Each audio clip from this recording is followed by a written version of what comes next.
Now, residents of Soshanguve and surrounding areas in the north of Pretoria will experience power cuts this week. The city says there's been an increase in demand and the grid is unable to cope. The city says it will implement load reduction as the Soshanguve substation is experiencing power overload due to illegal electricity connections. It says the inclement weather has also resulted in an increased demand in electricity. The city's Lindela Mashiro says the load reduction will be between 6 o'clock in the evening and 10 o'clock at night during daily until Sunday. Let's now bring in energy expert Adil Nchabeleng, who joins us now via video link. Good afternoon to you, Adil, and thank you so much for your time. Good afternoon, and thank you so much.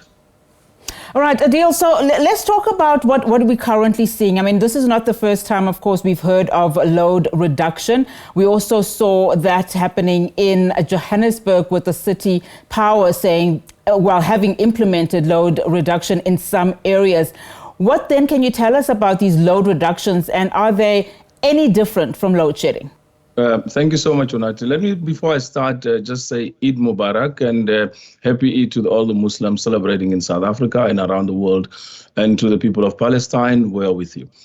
The issue, Unati, relating to the current process of load reduction is not the same as load shedding.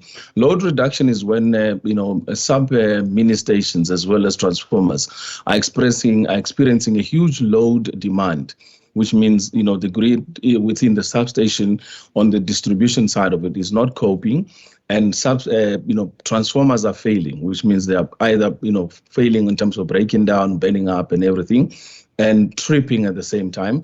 That means that, they have to go out. So when they implement load reduction, they go in and actually switch off, either remotely or they have to do it within certain areas at the substation level. They switch them off in order to spare the particular distribution network in that area from actually completely disintegrating and breaking down. So the Soshanguve, there's a whole lot of actually townships that are currently complaining due to the fact that it's winter. There's a huge demand on the network, and those transformers were not even built to cater for that level of demand, because it's actually being overextended, whether it is additional capacity of lines that are added onto that whole grid, whether it is to do with theft, vandalism, whatever it is, we don't know at this stage, but they have to literally reduce that load in order to safeguard the substation as well as the transformers. Earlier this year, Eskom said that it announced the expansion of its load limiting project throughout Gauteng, following some pilot successes in parts of Johannesburg. Just talk to us about how similar this kind of initiative is in terms of just making sure that there is some form of capacity. Look, it's a successful project in the sense that it's not, the current load demand is not tripping the national, center where they're doing load shedding, where the demand is to an extent where Eskom cannot cope anymore. So what is happening within there is municipalities are going in and ensuring that what they do is they move out and actually close out some transformers as well as mini stations, and then in their mini substations. And then in there, they go about making sure that once the load has reduced, they then bring back the substation. So it is not a permanent measure. It's not load shedding in its full capacity. It is just to literally assist. And they literally pull it out remotely. So far, there's been 1,000 transformers that the city has actually been able to take off from the network in terms of distribution, and they've been able to save from all these current explosions as well as burning up and the tripping. And they're busy working out the process by fixing them and everything. This is a measure that some communities will experience, particularly in the densified communities like the townships, like, for instance, the suburbs in some areas, and areas that are far off, which are having a heavy surge and an immediate demand in electricity, whether there's lots of heaters being put up, whether there's a lot of cooking happening, whether there's a lot of heating in homes happening. There is going to be a huge load surge. And for the cities as well as the metros to survive, the only thing they could do at this stage is to reduce that load by literally switching off the areas and ensuring. The other measures taken in is they are going to be working on using geysers as well as using certain heavy loads. When they see your meter running up in terms of a surge in demand, they can remotely switch it off with the new meters that are coming into circulation, and they can do it remotely.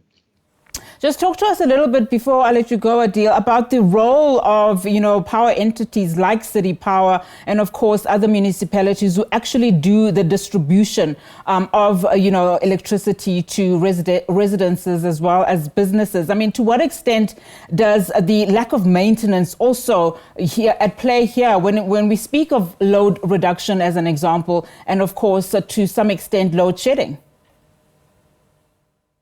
Look, this shows you that actually the cities haven't been doing a lot of assessment work, because part of it is you have a lot of, demand on the current transformers. The transformers are taking a lot of cables as well as demand in terms of electricity demand.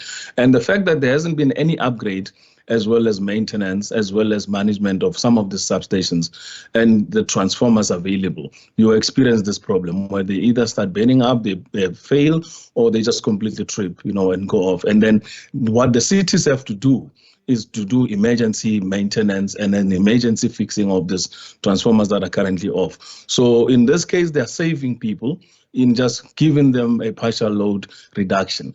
Not everybody believes that it's a load reduction. They believe that they are actually of the view that Eskom is pushing in various municipalities to implement a kind of load shedding without literally giving it a load shedding name. But in this case, we're led to believe that it's actually for load reduction purposes. And for that reason, it is to help in terms of reducing the current demand that can actually literally trip up the substations and actually damage a lot of equipment within the municipalities that are currently distributing. Remember, municipalities buy electricity from Eskom, and they have a relationship whereby they literally work on a dual basis. Eskom helps them, and they then do the last distribution and support to customers. So if there's a trip, if there's a breakdown, if there's a fixing needed, it's either Eskom or the municipalities will come out in that area, and they do the maintenance, the fixing, as well as the refurbishment. And if they have to literally take out a transformer and put a new one, they would have to do that on a schedule level. The other thing is the current issues whereby when there's load reduction, cable theft becomes a big problem, because why? There's no electricity running through in those cables, and cable theft thieves just comes in and actually, literally have a field day.